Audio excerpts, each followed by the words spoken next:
Fala Futebolaço, Dieguinho na área, galera. Como sempre aí, trazendo muitas informações pra vocês. Já chega deixando aquele like marotaço no começo do vídeo, que me ajuda bastante. E quem estiver chegando pela primeira vez no canal, seja muito bem-vindo à família Futebolaço. Se inscreva aí no canal para não perder nada sobre as novidades aí do Vascão da Gama. Galera, dando uma breve passeada aí pelos jogos de ontem na Copa do Brasil, temos 6 equipes classificadas às quartas de final e hoje nós teremos os 2 últimos classificados para poder fechar os 8 classificados das quartas de final. Hoje a bola rola para Vasco e CSA em São Januário e lá em Alagoas a bola rola para CRB e Cruzeiro. Lembrando que o jogo de ida foi 0 a 0 no Mineirão, um simples empate leva a partida para os pênaltis e uma vitóriazinha ali do CRB classifica a equipe alagoana. É meus votos, estou na torcida aí para a gente ter mais uma equipe, quem sabe mais acessível aí a partir das quartas. Ontem nós tivemos a classificação do Atlético Paranaense em cima do São Paulo. Achei um resultado bom. Entre eventualmente pegar o São Paulo ou o CAP no sorteio, prefiro pegar o CAP, que hoje está na Série B e nem está bem na Série B. O Atlético Mineiro eliminou o Flamengo, mesma lógica, entre pegar o Galo e o Flamengo. Acho que o Atlético Mineiro é um adversário mais acessível, apesar de eles terem nos eliminado ano passado.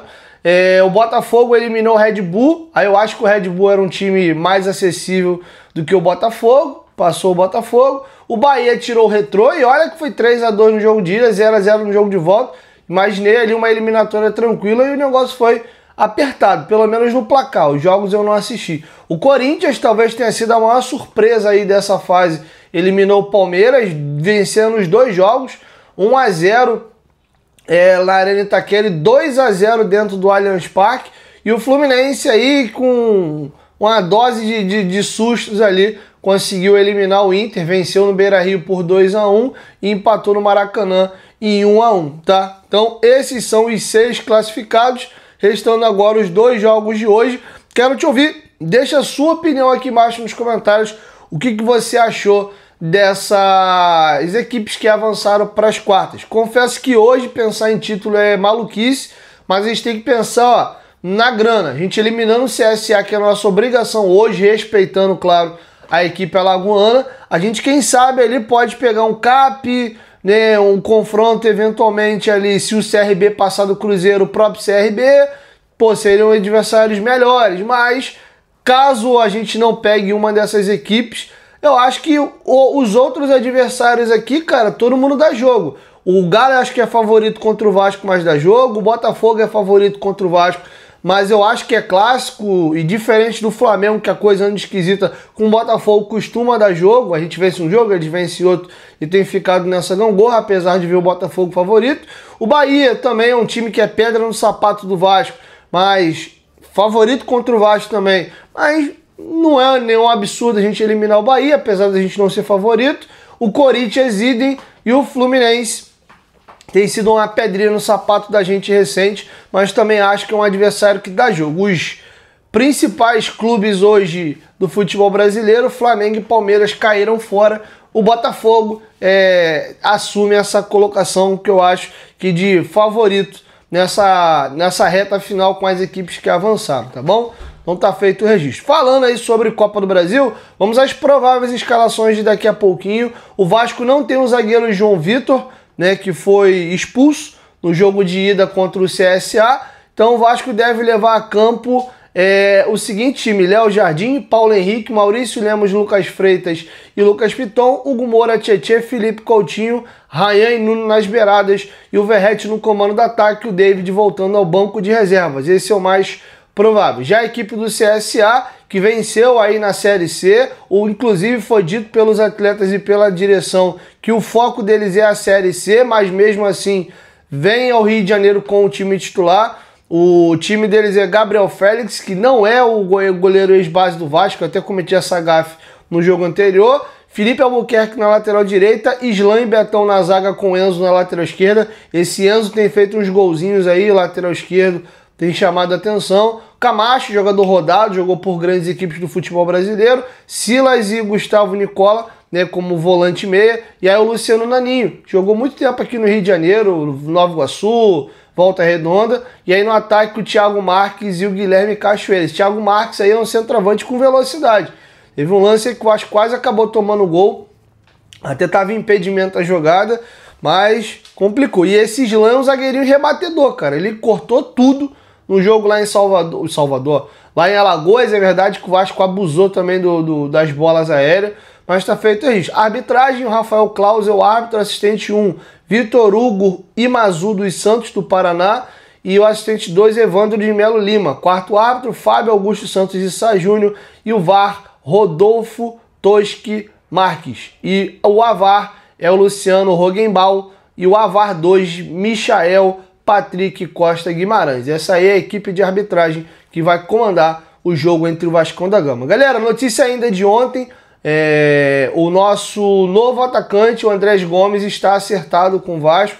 O jogador, inclusive, é aguardado no Rio de Janeiro já amanhã para chegar a fazer a realização de exames médicos.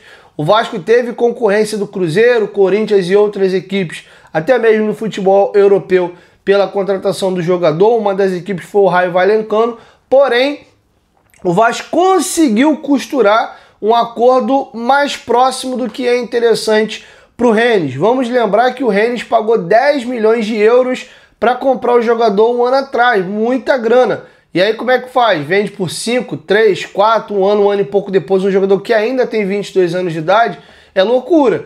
Pode até acontecer depois de 2, 3, 4 anos. Caramba, já tentei fazer outros negócios, emprestar, para ver se valoriza, alguém compra para me retirar o meu dinheiro próximo dos 10 milhões que eu paguei. Beleza, mas já na primeira negociação, tu entubar 50% de prejuízo, ninguém vai fazer. E aí que entra a situação de como o Vasco conseguiu costurar a chegada do Andrés Gomes. No primeiro momento, o Rennes só aceitava vender. E o Vasco falou, cara, eu não tenho como comprar ele agora e ao mesmo tempo também não sei se vale a pena botar essa grana toda. O Vasco até não tinha, mas pelo menos queria se dar o luxo de aproveitar o jogador primeiro para ver se ele vai se adaptar ao Brasil e se vale o investimento. E aí o Vasco conseguiu costurar um acordo meio híbrido, né, entre os dois. Qual é esse híbrido aí? Essa apuração, inclusive, foi do companheiro Lucas Pedrosa.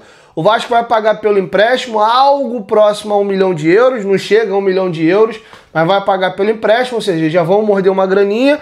E o Vasco fez um acordo de metas, se ele atingir uma meta, o Vasco é obrigado a comprar. Mas, pô, cara, a gente vai pagar os 10 milhões, 7 milhões, 8 milhões? Não. O Vasco costurou com o Rennes, em vez de comprar 100% dos direitos econômicos, fazer uma sociedade. Bota um valor e eu compro 60%. Eu fico majoritário e tu fica aí meu sócio numa venda futura. Ele talvez no futebol brasileiro aqui se valorize, possa ser revendido e tu morde mais uma beirada. Então esse é o modelo que o Vasco conseguiu costurar com o Rennes, e esses 60% deve ficar mais ou menos na casa entre 5 e 6 milhões de euros.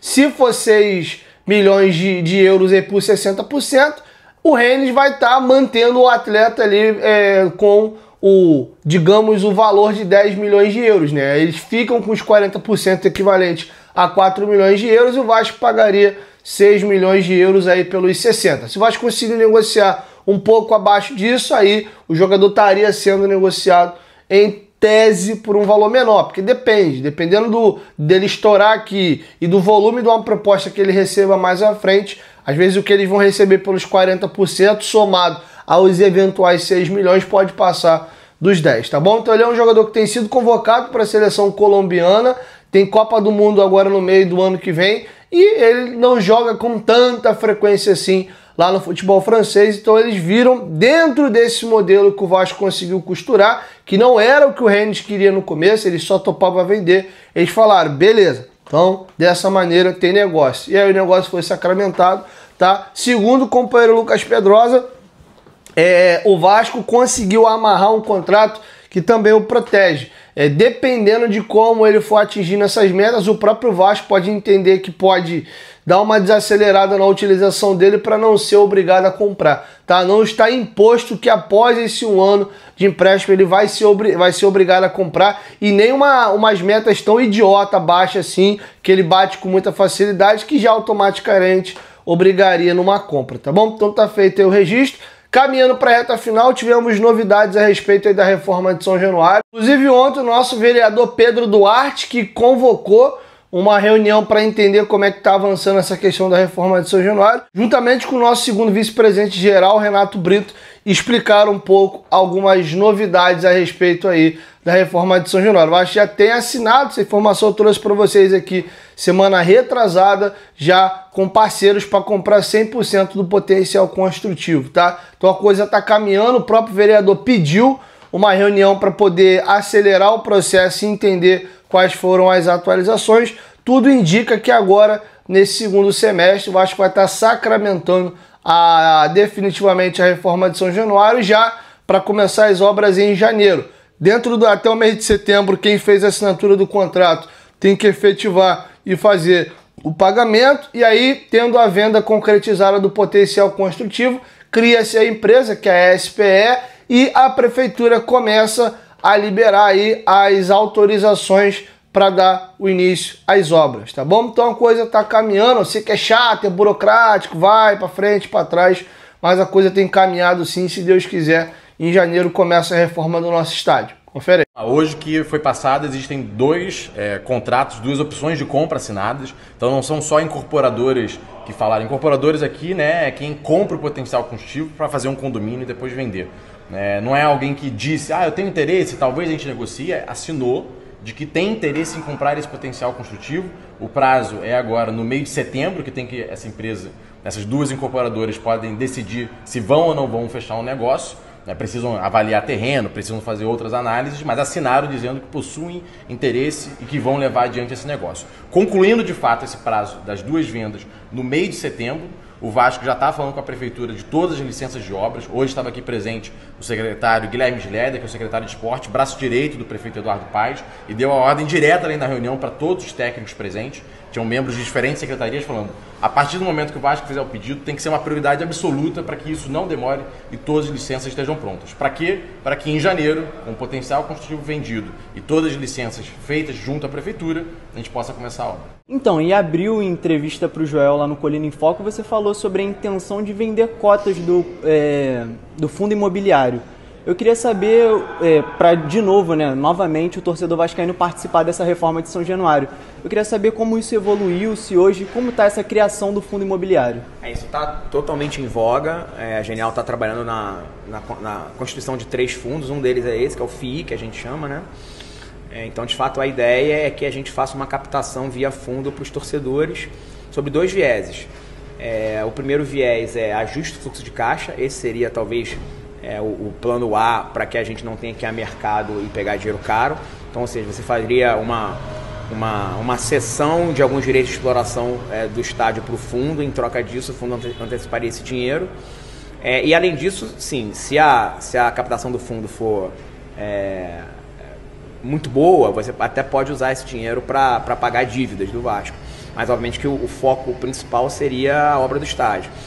Isso depende muito também do que eu falei sobre tentar fazer a obra com o valor mais próximo possível do valor do potencial. Então, quanto mais próximo a obra for uma obra economicamente saudável, a gente precisa de menos dinheiro para complementar a obra. Bom, galera, é isso. Assim eu fecho com vocês a nossa primeira edição. Tô passando mal hoje, tô com uma dor de cabeça danada. Tem até um evento para ir daqui a pouco, eu tô vendo se eu consigo, porque tem um jogo do Vasco agora às 8 também. Tá bom? Um beijo no coração de vocês e até logo mais aí com o nosso pós-jogo e a minha análise da partida. Tamo junto.